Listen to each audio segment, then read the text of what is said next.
Now, what sort of people are they? Oh, all sorts of very responsible men in society. Because those who want to progress more in the world, it is they who need the encourage to their source of energy and intelligence. When you say progress more, progress, let me tell you, is a word that I shy from like a frightened horse, because I hate the idea of progress. No, the thing is, progress these days results into stress and strain just because man does not incorporate in his activity the inner essence of life. Lack of inner spirituality in the field of activity makes a man, keeps him weak. But when you say that this taking this capsule makes man progress more, that means what? That means that if he's a millionaire, he'll become a multimillionaire. From millionaire to multimillionaire, what is needed is more clear thinking, yes, and more energy to work, yes, and more support from surroundings. And I want to take all his money off him. I want him to be poor. Because I agree with St. Francis of Assisi that only the poor can understand.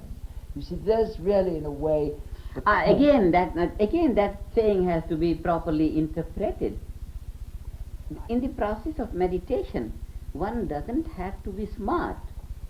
A very innocent way brings the mind to the finer experiences of thought, and thereby he enjoys all spirituality in the outer world.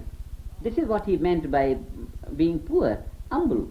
The man, he said quite definitely, the founder of the Christian religion said that it was extremely difficult for a rich man to enter the kingdom of heaven. Just because if during meditation he is smart and he is aware of the worldly possessions and or anything, then the mind is not innocent enough to experience the deeper levels of consciousness. The interpretation of the scriptures has to be revised, and what we will find is that asceticism or abstainment of desires and worldly pleasures is by no means a way to God. But I think it's the only way. The only way. Then it's not the way for all the people. In one form or another, yes, for all people. But then God should be available to all. Yes, and he is available, but he's only available to the extent that they turn their backs upon the world, the appetites, the ambitions. Now you are very right. Right. Turn his back on them. Back on them, but not turn back in their daily living.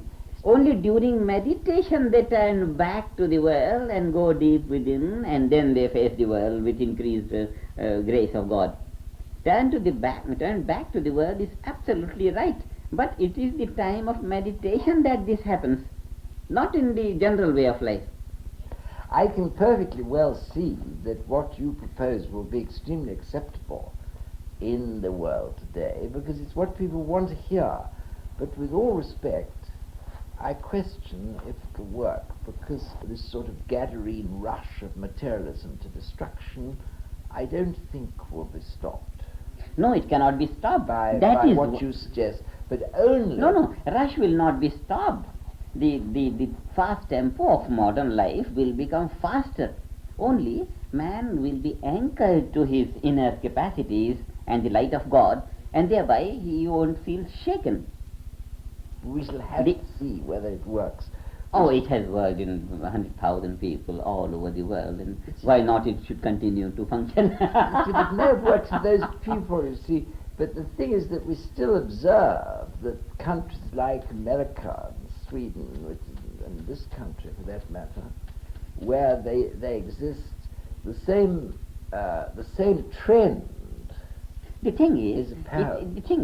It's just not possible to check the increasing fast tempo of modern life. It's just not possible. What is possible is to supplement this fast life of the outside activities in the world by the inner silence, by the inner bliss consciousness. And this will not only give man stability in his outer life, but give him ability for greater progress. This is the need of the modern age. I would say two things about that. One is that the idea of any more progress fills me with unspeakable horror. I would like to stop it. Oh, I want to make progress more fulfilling and more useful to life by the impact of inner silence and increased energy at the same time. We want peace, but not at the cost of progress and life, but peace which will be the basis of greater activity and yet life in greater fulfillment and more joyfulness.